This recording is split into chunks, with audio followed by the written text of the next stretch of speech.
Assalamualaikum warahmatullahi wabarakatuh. Nama saya Ulia Muhammad, NIM 1812110168. Saya mahasiswa jurusan Pendidikan Agama Islam Fakultas Tarbiyah dan Keguruan Universitas Islam Negeri Maulana Hasanuddin Banten. Baik, di sini saya akan sedikit menerangkan tentang materi macam-macam model konsep kurikulum. Sebelum kita masuk materi, ada lebih baiknya kita harus mengetahui arti dari kurikulum tersebut. Baik, kurikulum pertama kali digunakan di dunia olahraga pada zaman Yunani kuno, yang berarti kurir dan kater, yang diartikan sebagai jarak yang harus ditempuh oleh pelari. Di dalam dunia pendidikan, kurikulum merupakan pengembangan peserta didik sesuai dengan tujuan yang ingin dicapai. Baik, kita masuk ke dalam materi. Apa sajakah macam-macam model konsep kurikulum? Di sini saya akan menerangkan tentang macam-macam model konsep kurikulum. Jadi, macam-macam model konsep kurikulum ada 4. Yang pertama, aliran klasik, aliran pribadi, aliran teknologi, dan aliran interaksionis. Nah, yang pertama, aliran klasik atau aliran akademis. Kurikulum akademis, kurikulum ini salah satu kurikulum yang paling tua. Sejak pertama kali sekolah didirikan, kurikulumnya hampir mirip seperti kurikulum ini. Meski sudah melalui banyak perkembangan, namun sekolah tidak dapat melepas kurikulum ini. Mengapa? Karena kurikulum ini dianggap sangat mudah diserap dan mudah dipahami dan sangat praktis. Kurikulum ini lebih menggunakan isi pendidikan. Motonya adalah belajar adalah usaha menguasai ilmu sebanyak-banyaknya. Nah, dalam kurikulum klasik ada 3 pendekatan kurikulum. Yang pertama, melanjutkan pendekatan struktur pengajaran, yaitu murid tidak hanya mengingat materi pelajaran-pelajaran yang sudah diajarkan oleh gurunya, tetapi murid juga harus menguji berdasarkan fakta-fakta yang ada. Yang kedua, yaitu studi integritas. Apakah itu? Yaitu semua mata pelajaran didasarkan fenomena-fenomena alam yang ada dan masalah-masalah yang ada di sekitar. Dan yang ketiga, materi yang ditekankan tetap baca, tulis, dan hitung. Berbeda dari kurikulum sebelumnya, yaitu kurikulum klasik yang lebih menekankan kepada isi pendidikan, kurikulum humanistik ini lebih mengedepankan kepada kemampuan dan potensi peserta didik.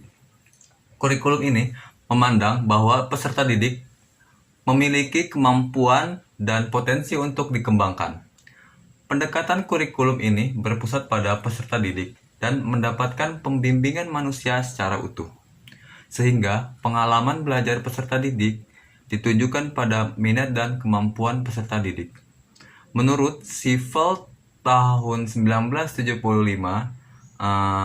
yaitu tentang langkah-langkah penyusunan kegiatan belajar efektif bagi kurikulum humanistik ini ada 3. Yang pertama, menyusun kegiatan yang dapat memunculkan sikap dan minat peserta didik. Dan yang kedua, memperkenalkan bahan-bahan yang akan dibahas guna membantu peserta didik dalam merumuskan apa yang akan dipelajari.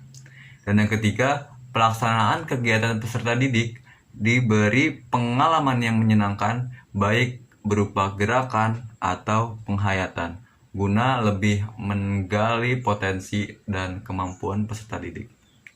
Nah, dari penjelasan tersebut, kita dapat simpulkan bahwasanya evaluasi ini tidak mementingkan hasil, melainkan lebih kepada proses, sehingga kurikulum ini tidak ada kriteria pencapaiannya. Yang ketiga ada kurikulum rekonstruksi sosial.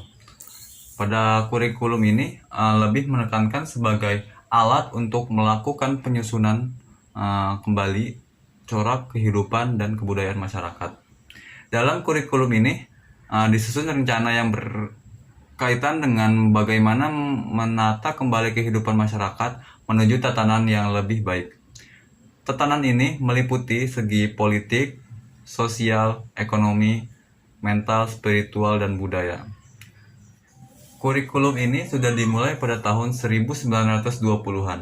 Menurut Harold Rock, dia menegaskan bahwasanya selama ini antara kurikulum dan kebutuhan masyarakat mengalami kesenjangan. Dan dia juga berharap kepada siswa-siswa agar siswa mempunyai pengetahuan dan pengalaman yang luas dan ide atau gagasan yang bagus tentang masyarakat, guna siswa dapat memecahkan masalah-masalah sosial yang ada di masyarakat. Baik, yang terakhir ada kurikulum teknologis.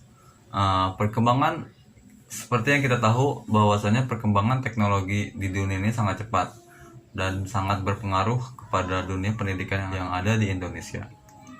Pada kisaran tahun 1970-an di Indonesia, khususnya dalam dunia pendidikan, belum sangat berarti atau belum sangat berdampak pada teknologi, yang artinya pendidikan di Indonesia belum memakai teknologi yang canggih seperti sekarang.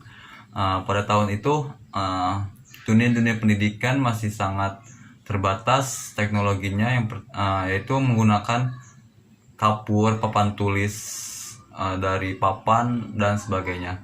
Dan masuk pada tahun 1980-an baru dunia pendidikan Indonesia khususnya pada perguruan tinggi baru memulai teknologi yang canggih seperti komputer dan lain sebagainya. Kurikulum teknologi dikembangkan berdasarkan teknologi pendidikan, sehingga peserta didik ditekankan untuk menguasai kompetensi dan teknologi sekarang dan masa depan. Di sini ada ciri khusus kurikulum teknologi. Yang pertama, tujuan diarahkan pada penguasaan kompetensi. Yang kedua, metode pengajaran bersifat individual. Dan yang ketiga, evaluasi dilakukan kapan saja. Mungkin cukup sekian penjelasan dari saya. Apabila ada kekurangan, mohon maaf. Wabillahi taufiq wal hidayah. Wassalamualaikum warahmatullahi wabarakatuh.